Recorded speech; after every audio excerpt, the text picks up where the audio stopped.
part of our mission, we want to elevate our customers' lives. That includes our everyday entrepreneurs. And we are very happy that today Grab is able to empower so many successful entrepreneurs to thrive on our platforms. And we have a vision in the future, like we want to have a lot more entrepreneurs to build their success stories together with Grab. Hi, I'm Diana Yao, your host on the Emerging Markets Tech Startups podcast. While traveling to over 90 countries, I was inspired by the entrepreneurial spirit across startup communities in Africa, Latin America, Asia, the Middle East, and Eastern Europe. On the show, we bring you stories from entrepreneurs, startup ecosystem innovators, and investors. We discuss what makes these markets culturally and historically unique, local trends, local challenges consumers and founders face, and the opportunities. Let's get started.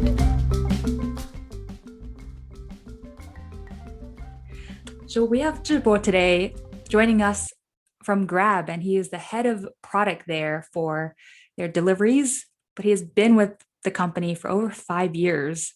So Zhibo, can you just share a little bit about yourself? Thank you, Diana. Hello, everyone. Really happy to be here. My name is Zhibo Sun. I'm the head of product for deliveries at Grab, which covers the end-to-end experience for everything that can be delivered to your home through Grab. So currently, it includes the food delivery product, Grab Food, the parcel delivery product, Grab Express, and the grocery delivery product, Grab Mart. As Diana shared, I've been working at Grab for 5.5 years. In the first half of my journey at Grab, I was managing the transport product. And since 2018, I have been managing the deliveries products. And those are basically the core of Grab. Yes, I guess so. Yeah, I'm really grateful to be part of the journey. And when you joined, what problem were you guys solving? I mean, it's obvious, but I'd love to hear from the insides. So for transport, the problem we're solving is how we can transport our passengers from point A to point B very safely. That's also the main reason that's why our co-founders, Anthony Tan and Huiling Tan, founded Grab. But now for food delivery, what we are solving is we are offering our consumers a rich selection of restaurant and menu items at a very affordable price and with reliable on-demand or scheduled delivery. So, and we are also offering our driver partners income opportunities through the delivery jobs and financial assistance. And likewise, for our merchant partners, we gave them online orders and the ability to connect with Grab's large user base to further grow their business. And how big is Grab today? Our app download is over 240 million. Wow. And do you know how big the Southeast Asia ecosystem is? Like, where is Grab available everywhere in Southeast Asia now? So Grab is available in 8 countries in Southeast Asia. How many countries are in Southeast Asia? Wow, that's I think you're I'm testing you now. No, I'm kidding. I was just curious. I'm like, oh, I don't even know.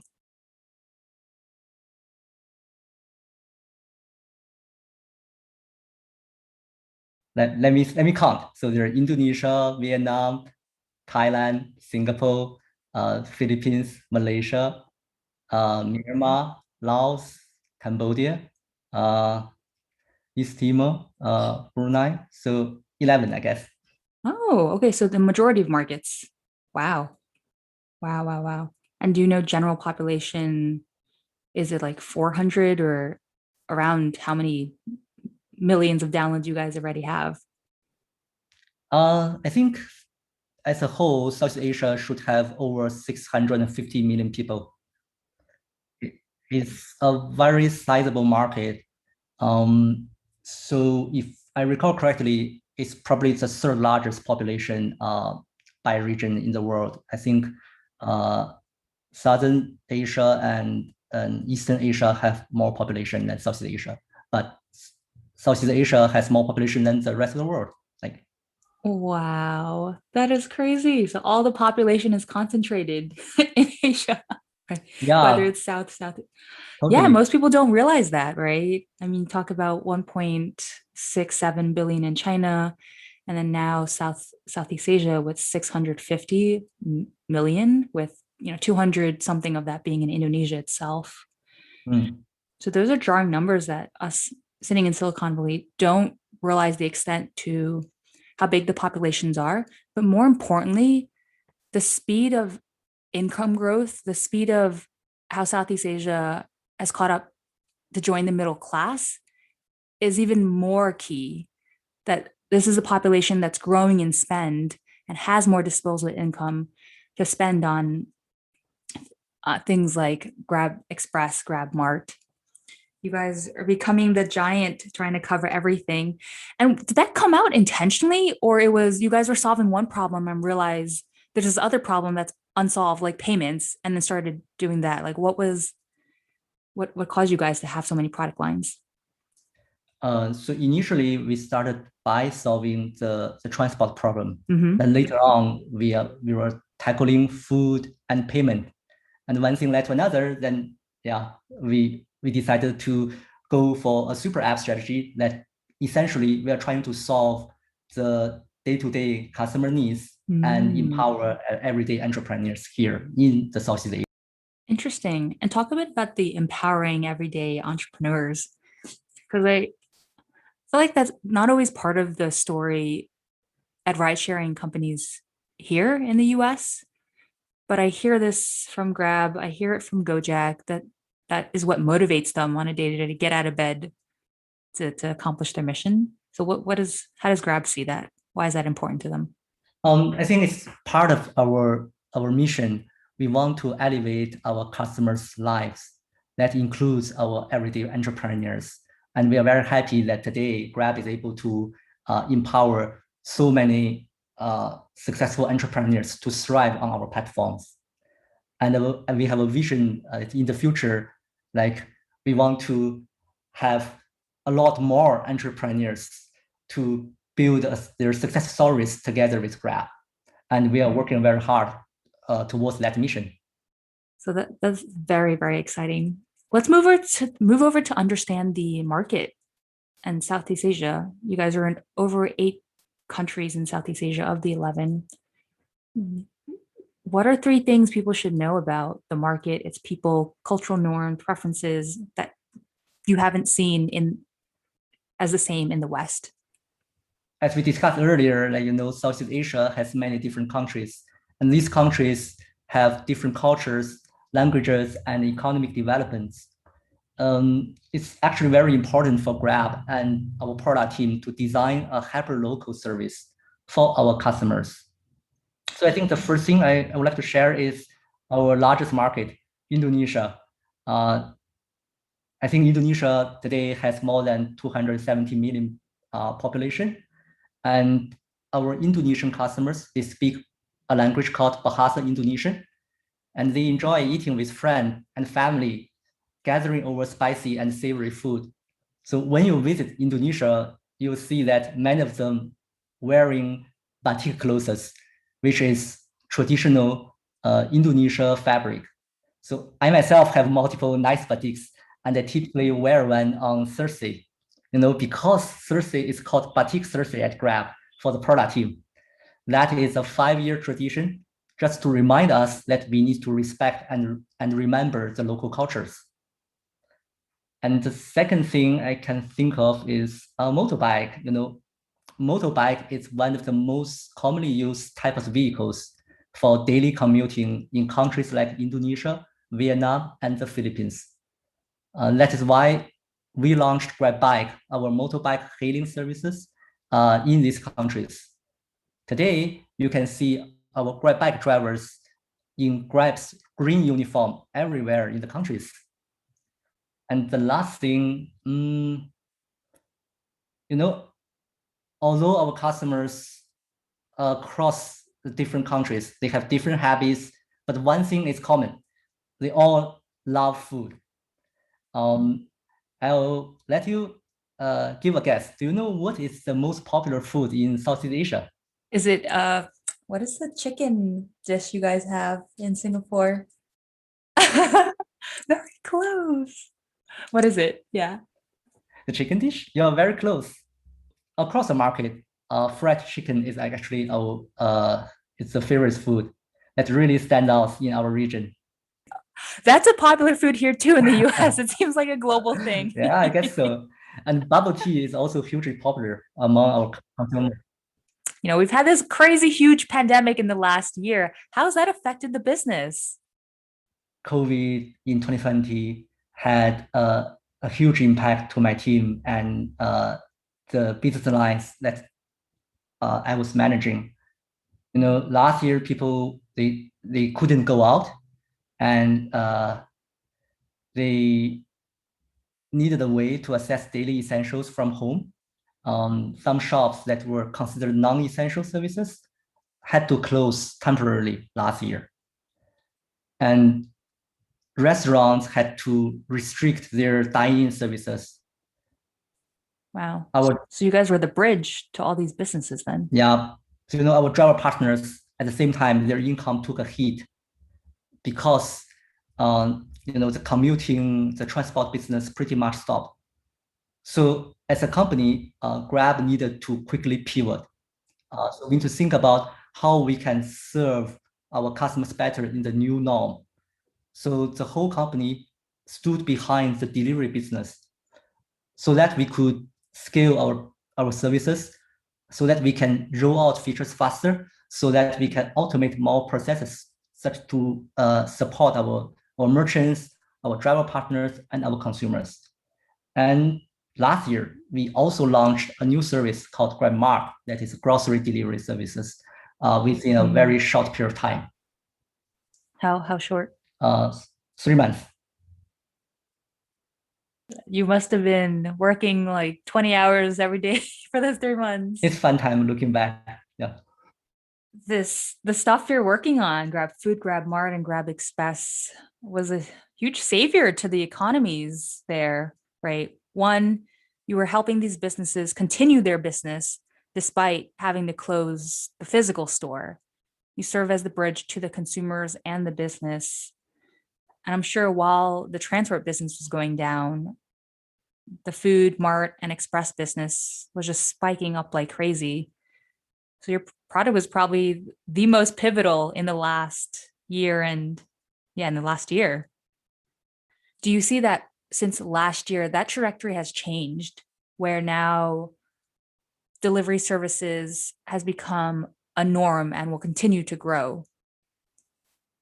Yes, I certainly think so. So from what we have observed, people in this part of the world has been more receptive in ordering online. So they start ordering food, ordering their groceries, and delivering parcels on the Grab platform. And the whole e-commerce scene has also been booming. Interesting. And you guys probably saw a hike in online payments as well, even though, most of Southeast Asia, isn't it still a very much cash-driven society? Yes, it is still a cash-driven society today. But if you come to visit Southeast Asia today, you'll see, wow, so many stores start accepting e-payment, and they have QR codes pasted on their stores. So people are more and more open to e-wallet and cashless payments. And Grab is also enabling our users to access to e-wallet more easily. Wow. It's basically trending towards the China story with WeChat. Do you sort of see like Southeast Asia transforming into like China's tech boom, and where a lot of the everyday people is adopting this into their day-to-day? You grew up in China, and I don't know if you experience any of the Chinese tech boom and we're still there, but how do you compare the two ecosystems? I think in terms of the internet and the e-service adoption, China is probably more advanced, but Southeast Asia has been catching up really fast. Yeah.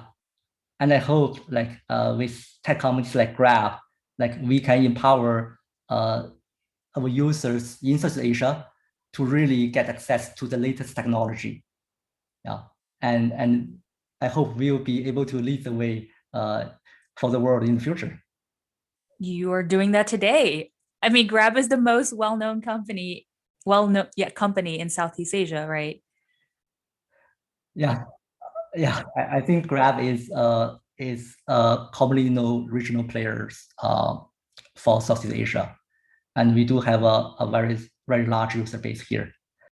And it's stories like these that inspire me to see the vision of the future that these other ecosystems in emerging markets, I like to call, end up changing their whole economies and serve as the models even for the West in terms of technology. Like we're still not in a place where every store has e-payments, QR codes. So every time I visit Singapore, Indonesia, Philippines, I'm always so impressed by the adoption of technology and how the everyday people have leapfrogged some of the old systems like credit cards that we've used to an entirely advanced technology platform before we have. And you guys are leading the way there by the innovations that you are creating. So let's talk a little bit about how you guys have an innovation-driven product culture. So let's start off with what were some maybe strategic bets that the company had invested in early on that maybe were scary at first?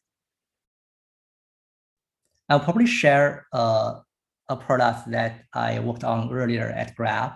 So it was called Grab Share. It's a ride sharing service. Back in 2016, ride sharing, we know it's a key lever to lower the price point for our customers. But we're a bit unsure whether passengers in Southeast Asia would be receptive to this new concept. So that's why it felt a little bit scary. But I and my team, we took up the challenge and we did an extensive research in order to build the right carpooling product for Southeast Asia. And after the launch, GrabShare became quite popular among those price-sensitive and environment-conscious passengers. This gave Grab a competitive edge in the ride-hailing space. What about how you guys launched it? One, reflected what you heard in the research, and two, avoided the fears that you guys had on why people wouldn't adopt it? Yeah, I think we did three things. So the first thing is, as I shared earlier, we will go with approach that a maximum of two parties will share the same ride. So this will give our passengers some psychological safety that this car ride, this carpooling will not be very uncomfortable. And second, we basically really spend a lot of effort in making sure our batching algorithm it works. So there are substantial overlaps in the shared rides. And then we tell our customers that, hey, this also is very helpful to the environment, and you can save so much carbon print by doing ride sharing. Yeah. And the last, did that really resonate with them? The saving carbon footprint? yes, totally. Afterwards, we basically publish the journey that our passengers had gone through for the entire year with Grab, and we tell them how much carbon print they have saved by using our services, especially Grab Share. Yeah. And it's so interesting. People really resonated towards the social good aspect of it. Are there any stories you've been a part of in the last 5.5 years that maybe surprised you, or just like was a delightful story? Hey, I do have such example, Diana. So, one of my colleague at Grab, he used to drive for Grab Hitch. And Grab Hitch is a social carpooling product.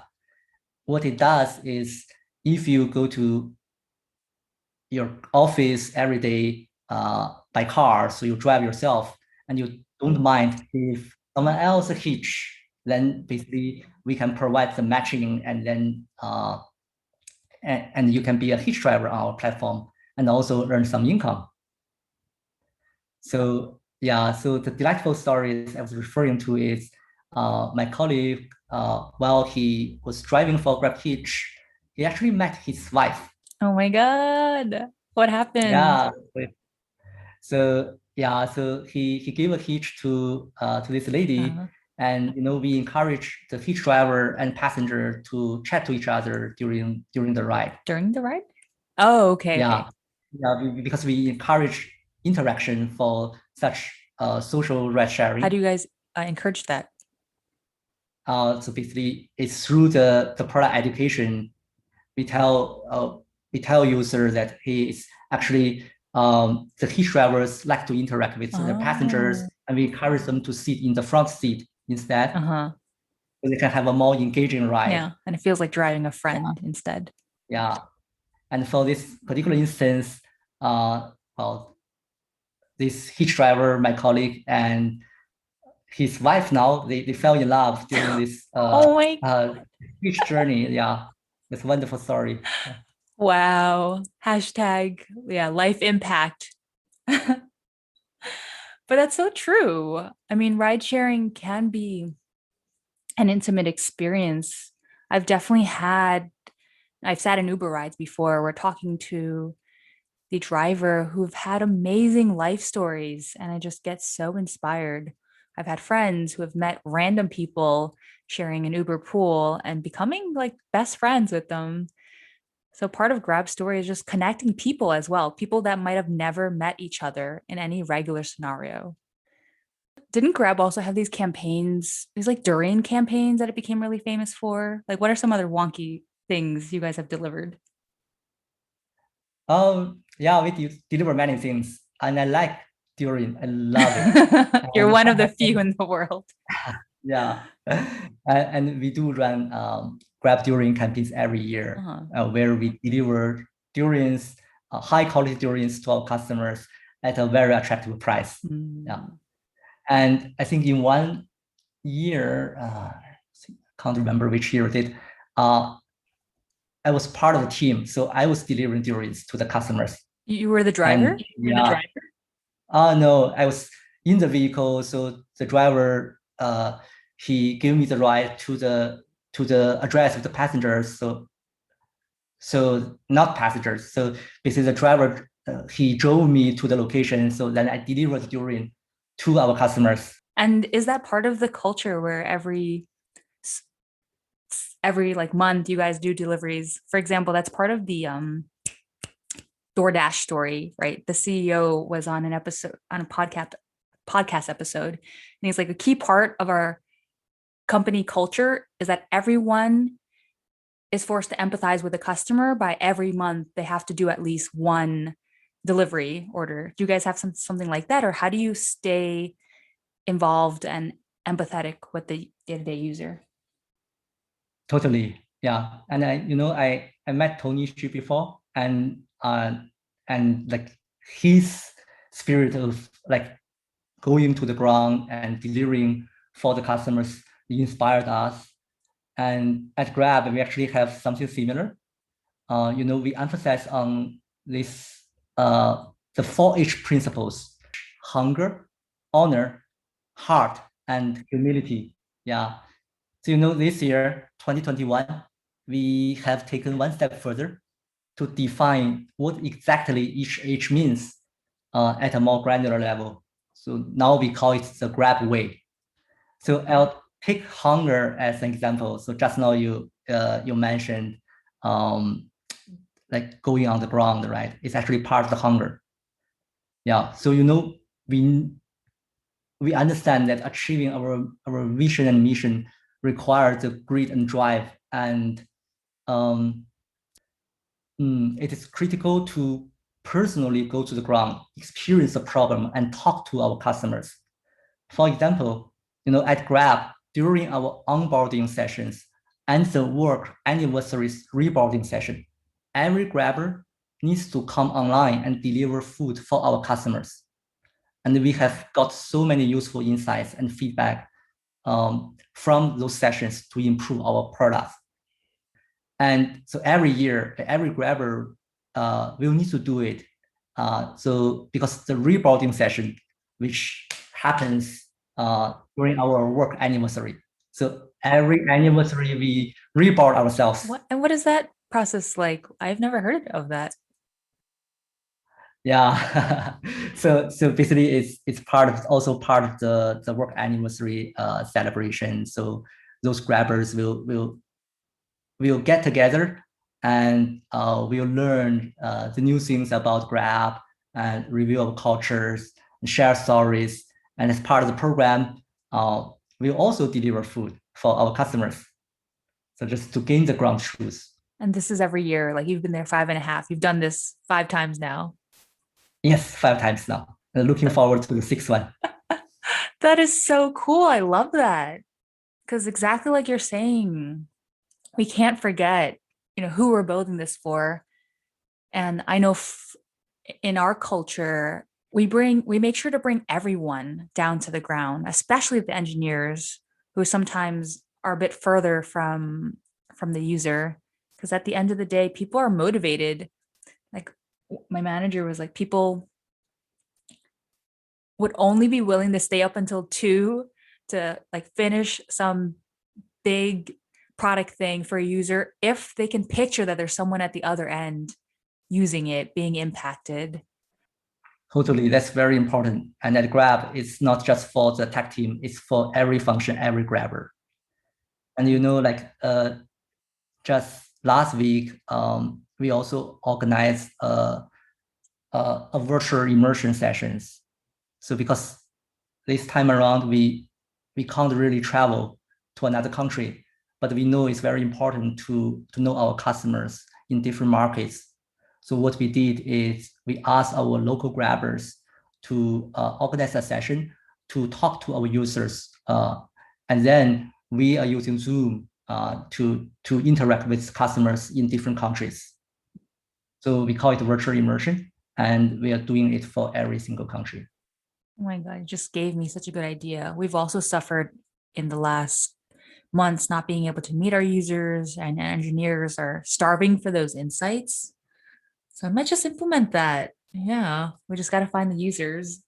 What are the parts of the company culture or even the product culture that you think has enabled Grab to innovate? You guys have so many product lines. You guys are Superapp.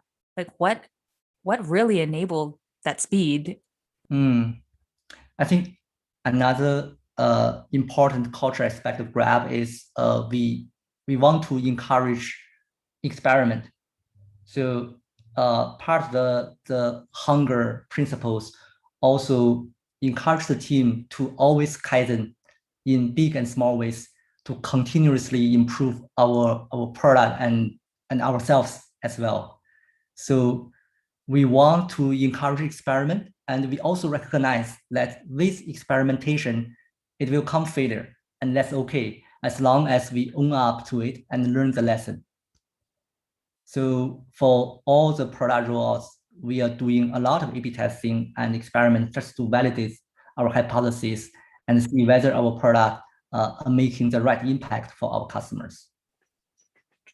Was there anything you learned at your 5.5 years there about the behaviors of people that maybe went against, what you would have expected? It's an interesting question. And like as a product managers, we also have we often have our own hypotheses, right? And we also talk to our customers and learn their needs.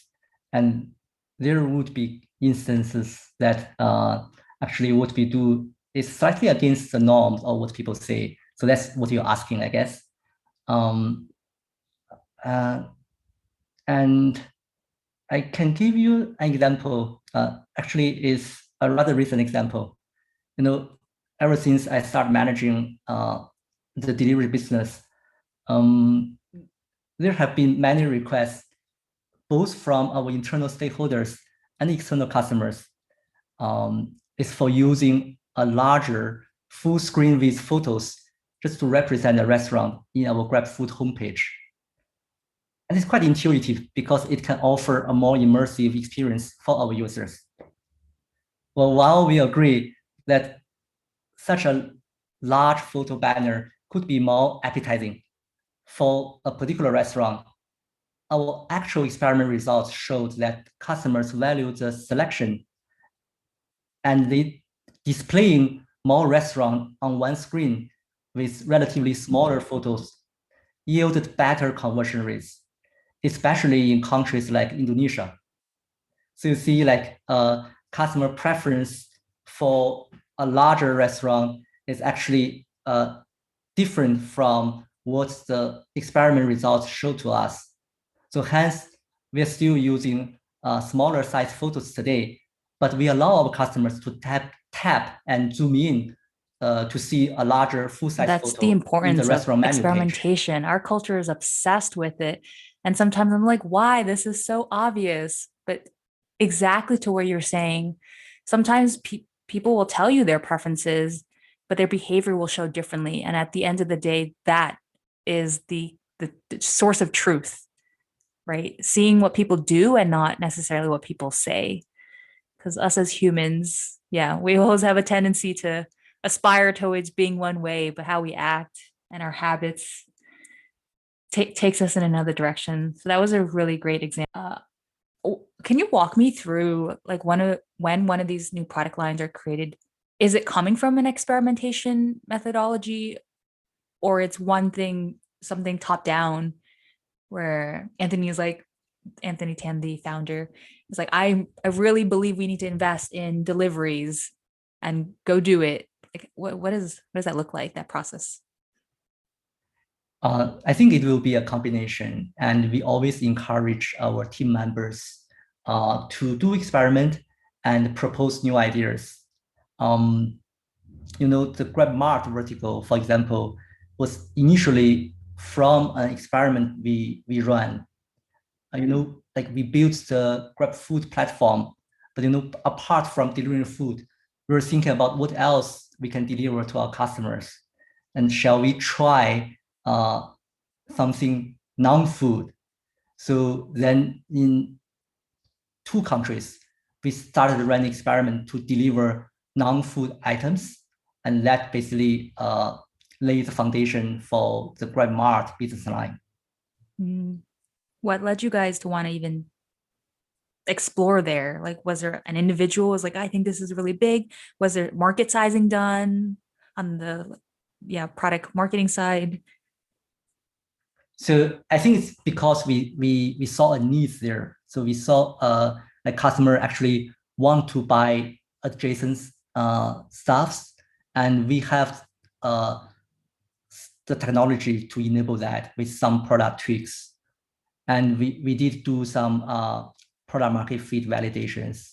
Yeah. So, but essentially, for those moonshot ideas, we'll start small by running experiment. And once we see good traction, then we'll start investing more resource in it. Got it. And for you guys, when you see traction, how is that defined? So for all of those experiments, we do define our success criteria. And if the success criteria are met, so basically we hit our milestones, then we will be quite confident to say, hey, investing more in these product areas will give us good ROI. And also we'll also like do dipstick surveys with our customers to see whether we are really tackling their needs. Then with a combination of these two, then we will make a decision on a new product lines. Wow. And that's how it has become a super app. All this bottoms up, starting with experimentation, having a very clear success criteria. The challenge I see with startups, sometimes they'll launch something and they won't even know whether it succeeded or not, because early on they didn't have that clarity. So that's a great takeaway for startups that are listening.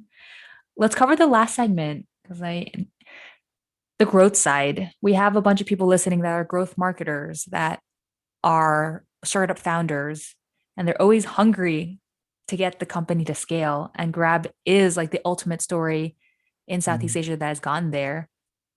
I mean, I know you weren't part of the first 100 users adoption, but what has been pivotal in your guys's growth strategy? What were some either tactics or specific uh, strategic tactics that you guys took to get it to hockey stick? Probably I can share with you a growth strategy for Grab Food that was quite successful. In this part of the world, many F&B merchants, they have limited exposure to tech, and they're not very familiar with running their business through an app. So in order to encourage such merchants to adopt our food deliveries, we needed to make the process very simple and effortless for them. So in the initial stage, we adopted a concierge model approach, where the order from a consumer went to a driver partner who would then help queue up in a restaurant, place the order, waited for the food to be prepared before picking it up and delivering it to the customer. So this concierge model gained acceptance very fast among our merchants. And over time, as our merchants became more convinced about the potential of food delivery, and they became more familiar with our platform, we moved them over to an integrated model where an order from a consumer would go directly to our merchant app. It provides a better end-to-end experience for our consumer, driver, and merchants, as well as higher efficiency for the platform. And our merchant partners now love the Grab merchant app, and they are quite adept at operating their business through it. So this concierge model first and integrated model later strategy was quite helpful for Grab to enter a new market, ramp up the selection, and grow the business together with our merchant partners. So I'm hearing make it super easy for the users to adopt. And then afterwards, once they become in love with it and find it so valuable and see the ROI, then it's more okay to add a bit more friction in, knowing that it's going to benefit the end consumer better. What about on the user side? You guys have attained so much growth. How, on the flip side, for food, did you get so many users to start using this? For food, our customers come to the Grab Food platform because we offer excellent selection, and our service is highly reliable. We focus a lot on getting the fundamentals right. Yeah, so our operations team works hard to bring as many merchants as possible on board, while our tech team builds the right technology to allow for better personalization, accurate ETA, fast arrival, and with the high food quality. And we have a deeply engaged consumer base that use our transport, food, grocery, mobile payment, and financial service. So those different services very frequently. It's easy and natural for them to use a range of service on our app because it's so convenient for them. So this kind of super app strategy has enabled us to have a healthy ecosystem. So where customers can easily meet their day-to-day needs on Grab, and so they stick to the platform. So in this way, we can acquire customers and grow our business quite easily. So becoming a part of their everyday life and just adding services onto that makes it easy for them to adopt because you're solving something in their day-to-day where they're already in the app and saying, oh, like there's an additional service. And the other thing I heard was the best growth strategy is having a good product. I think most people don't realize that, and they pay a bunch of money to ads and do all types of growth tactics. But getting your product to product market fit, start there and then figure out what the tactics are to gain adoption. Exactly. I think the key is making sure that the fundamentals are right. No. And you need to have a solid foundation. Yeah. On that, were there products that failed that we don't know about? Yeah. So, like it's very natural that some experiments will fail, and that's okay, right? And, internally at Grab, we are constantly reflecting on the product features we have rolled out and reviewing their product market fits. We have a process, what we call where to focus.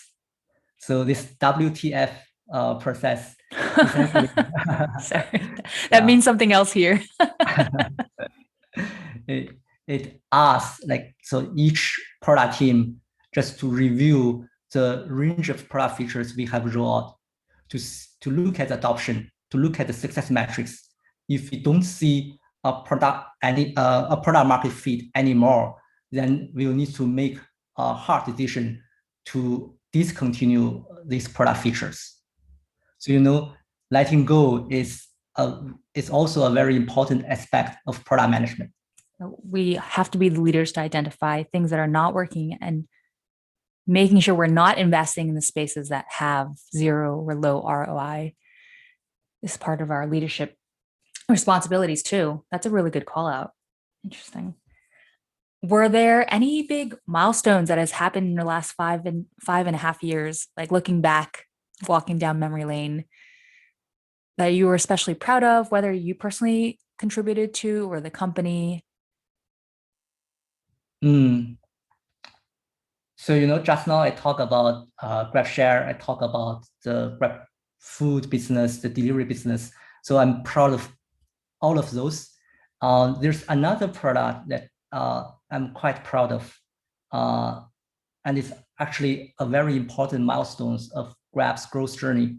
So that product is called Just Grab, and it was launched in Singapore in 2016. So Just Grab is a service where the passenger can book either a taxi or a private car at an upfront fixed fare. It essentially combines the taxi fleet and the private car fleet so that passengers could enjoy more supply, faster allocation, less surge, cheaper price, and also shorter time of arrival.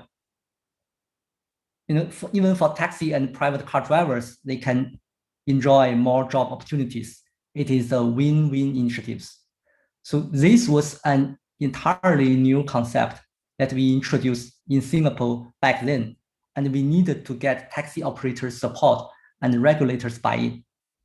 Fortunately, we managed to get their support, and today Just Grab is available in multiple Southeast Asian countries, and it is the most preferred transport options in those markets too.